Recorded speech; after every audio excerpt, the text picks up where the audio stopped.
সূরা আল মুজাদালা। বিসমিল্লাহির রহমানির রহিম। রহমান রহিম আল্লাহ তাআলার নামে। হে রাসূল, তার কথা আল্লাহ তাআলা যথার্থই শুনেছেন যে মহিলা তার স্বামীর ব্যাপারে তোমার সাথে বাদানুবাদ করছিল এবং নিজের অসুবিধার জন্য আল্লাহর কাছেই ফরিয়াদ করে যাচ্ছিল।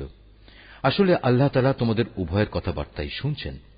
নিঃসন্দেহে আল্লাহ তাআলা সবকিছু শোনেন এবং সবকিছু দেখেন। তোমাদের মধ্যে যারা তাদের মায়েদের শরীরের কোনো অংশের সাথে তুলনা করে নিজ স্ত্রীদের সাথে জেহার করে, তাদের জেনে রাখা উচিত তাদের স্ত্রীরা কিন্তু কখনো তাদের মা নয়। মা তো হচ্ছে তারা যারা তাদের জন্ম দিয়েছে। এ কাজ করে তারা অন্যায় ও মিথ্যা কথাই বলে।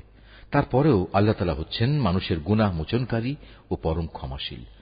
যারা এভাবে তাদের স্ত্রীদের সাথে জেহার করে অতঃপর অনুতপ্ত হয়ে যা কিছু বলে ফেলেছে তা থেকে ফিরে আসতে চায়, তাদের জন্য বিধান হচ্ছে তাদের একে অপরকে স্পর্শ করার পূর্বে একটি দাসের মুক্তি দান করতে হবে। এ বিধানের মাধ্যমে আল্লাহ তাআলা তোমাদের করণীয় বলে দিচ্ছেন, কেননা তোমরা যা করো আল্লাহ তাআলা সে সম্পর্কে ভালোভাবেই অবগত রয়েছেন। যে ব্যক্তি মুক্তি দানের জন্য কোনো দাস পাবে না, তার বিধান হচ্ছে তাদের একে অপরকে স্পর্শ করার আগে একাধারে 2 মাসের রোজা পালন করতে হবে। স্বাস্থ্যগত কারণে যে ব্যক্তি রোজা রাখার সামর্থ্য রাখবে না, তার বিধান হচ্ছে 60 জন মিসকিনকে পেট ভরে খাওয়ানো। এ বিধান এজন্যই তোমাদের দেয়া হচ্ছে যেন তোমরা আল্লাহ তাআলা ও তার রাসূলের উপর ঈমান আনো। মনে রাখবে, জিহারের ব্যাপারে এ হচ্ছে আল্লাহর নির্ধারিত সীমারেখা। যারা এই সীমা অস্বীকার করে তাদের জন্য রয়েছে মর্মন্তুদ শাস্তি। যারা আল্লাহ তাআলা ও তার রাসূলের বিরুদ্ধাচরণ করে তাদের তেমনি ভাবে অপদস্থ করা হবে যেমনি করে তাদের আগে বিদ্রোহী লোকদের অপদস্থ করা হয়েছিল। আমি তো আমার সুস্পষ্ট আয়াত নাজিল করে দিয়েছি। যারা এসব আয়াত অস্বীকার করে তাদের জন্য অবশ্যই অপমানকর শাস্তি থাকবে। যেদিন আল্লাহ তাআলা এদের সবাইকে পুনরায় জীবন দান করবেন, তখন তাদের সবাইকে তিনি বলে দেবেন তারা কি করে এসেছে। আল্লাহ তাআলা সে কর্মকাণ্ডের পুঙ্খানুপুঙ্খ হিসাব রেখেছেন, অথচ তারা নিজেরা সে কথা ভুলে গেছে। সেদিন আল্লাহ তাআলা নিজেই তাদের সব কয়টি কাজের সাক্ষ্য প্রদান করবেন। তুমি কি কখনো এটা অনুধাবন করো না যে আসমান সমূহ ও জমিনে যা কিছু আছে আল্লাহ তাআলা তা সবই জানেন? কখনো এমন হয় না যে 3 ব্যক্তির মধ্যে কোনো গোপন সলা পরামর্শ হয় এবং সেখানে চতুর্থ হিসেবে আল্লাহ তাআলা উপস্থিত থাকেন না, এবং 5 জনের মধ্যে কোনো গোপন পরামর্শ হয় না যেখানে ষষ্ঠ হিসেবে তিনি থাকেন না। এ সলা পরামর্শকারীদের সংখ্যা তার চাইতে কম হোক কিংবা বেশি, তারা যেখানেই থাক না কেন আল্লাহ তাআলা সব সময়ই তাদের সাথে আছেন। অতঃপর কিয়ামতের দিন আল্লাহ তাআলা তাদের সবাইকে বলে দেবেন তারা কি কাজ করে এসেছে। আল্লাহ তাআলা সর্ববিষয়ে সম্যক অবগত রয়েছেন। তুমি কি তাদের লক্ষ্য করনি যাদের আল্লাহ তাআলা ও তার রাসূল সম্পর্কে কোনো গোপন কানাঘুষা করতে নিষেধ করা হয়েছিল, কিন্তু তারা ঠিক তারই পুনরাবৃত্তি করল যা করতে তাদের বারণ করা হয়েছিল।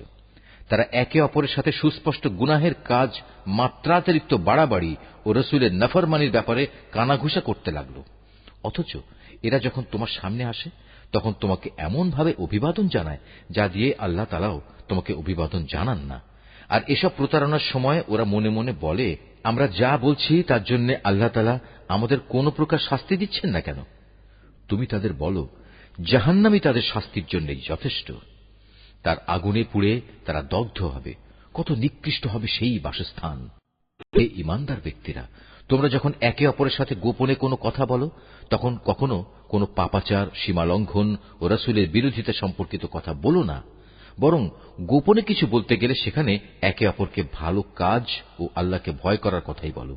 সর্বোপরি সে সর্বময় ক্ষমতার মালিক আল্লাহকে ভয় করো, যার সামনে একদিন তোমাদের সবাইকে সমবেত করা হবে।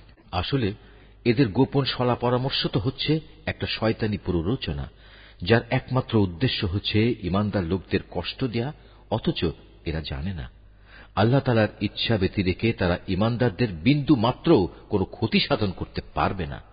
তাই ঈমানদারদের উচিত হামেশা আল্লাহর উপরই নির্ভর করা। হে ঈমানদার ব্যক্তিরা, যখন মজলিস সমূহে একটু নড়ে চড়ে জায়গা প্রশস্ত করে দিতে তোমাদের বলা হয় তখন তোমরা জায়গা প্রশস্ত করে দিও। তাহলে আল্লাহ তাআলাও তোমাদের জন্য জান্নাতে এভাবে জায়গা প্রশস্ত করে দেবেন। আবার কখনো যদি জায়গা ছেড়ে উঠে দাঁড়াতে বলা হয় তাহলে উঠে দাঁড়িয়ে যেও।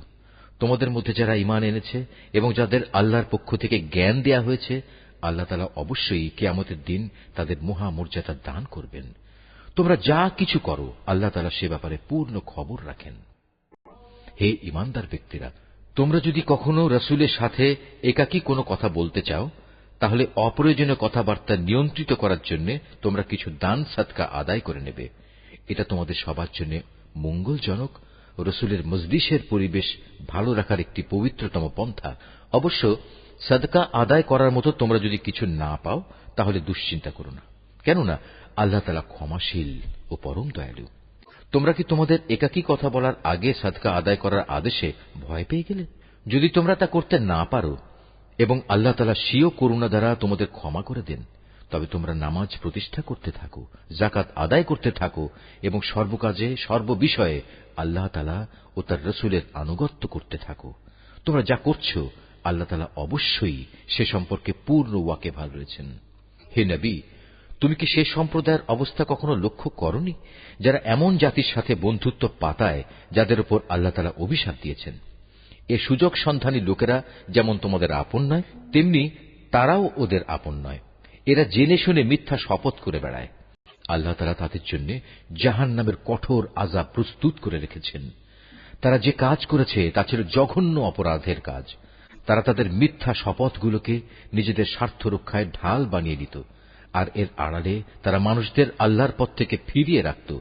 অতএব তাদের জন্য রয়েছে এক লাঞ্ছনাদায়ক শাস্তি। আল্লাহ তাআলার শাস্তির কাছ থেকে তাদের বাঁচানোর জন্য সেদিন তাদের ধন সম্পদ, সন্তান সন্ততি কোনোটাই কোনো কাজে আসবে না। তারা তো দোজখেরই বাসিন্দা, সেখানে তারা চিরকাল অবস্থান করবে। যেদিন আল্লাহ তাআলা তাদের সবাইকে পুনরুজ্জীবিত করবেন, আশ্চর্য, সেদিনও তারা তার সামনে এই মিথ্যা শপথ করে দায়িত্ব মুক্তির চেষ্টা করবে, যেমনি করে তারা আজ স্বার্থ সিদ্ধির জন্য তোমাদের সাথে মিথ্যা শপথ করছে। তারা ভাববে দুনিয়ার মতো সেখানেও বুঝি এর মাধ্যমে কিছু উপকার পাওয়া যাবে। হে রাসূল, তুমি এদের থেকে সাবধান থেকো, এরা মিথ্যাচারী। আসলে শয়তান এদের উপর পুরোপুরি প্রভাব বিস্তার করে নিয়েছে। শয়তান এদের আল্লাহর স্মরণ সম্পূর্ণ ভুলিয়ে দিয়েছে। এরা হচ্ছে শয়তানের দল। হে রাসূল, তুমি জেনে দেখো, শয়তানের দলের ধ্বংস অনিবার্য। যারা আল্লাহ তাআলা ও তার রাসূলের বিরুদ্ধাচরণ করে তারা অবশ্যই সেদিন চরম লাঞ্ছিতদের অন্তর্ভুক্ত হবে। আল্লাহ তাআলা তো এই সিদ্ধান্ত জানিয়ে দিয়েছেন যে আমি এবং আমার রাসূল অবশ্যই জয়ী হব। নিঃসন্দেহে আল্লাহ তাআলা শক্তিমান ও পরাক্রমশালী। হে রাসূল, আল্লাহ তাআলা ও তার রাসূলের উপর ঈমান এনেছে এমন কোন সম্প্রদায়কে তুমি কখনো পাবে না যে তারা এমন লোকদের ভালোবাসে যারা আল্লাহ তাআলা ও তার রাসূলের বিরুদ্ধাচরণ করে।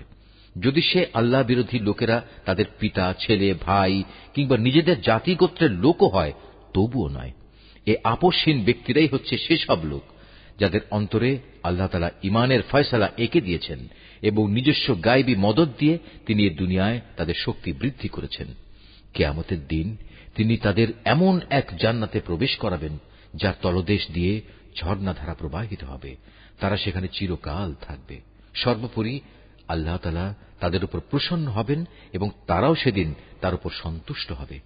এরাই হচ্ছে আল্লাহ তাআলার নিজস্ব বাহিনী। আর হ্যাঁ, আল্লাহর বাহিনী শেষতক কামিয়াব হয়।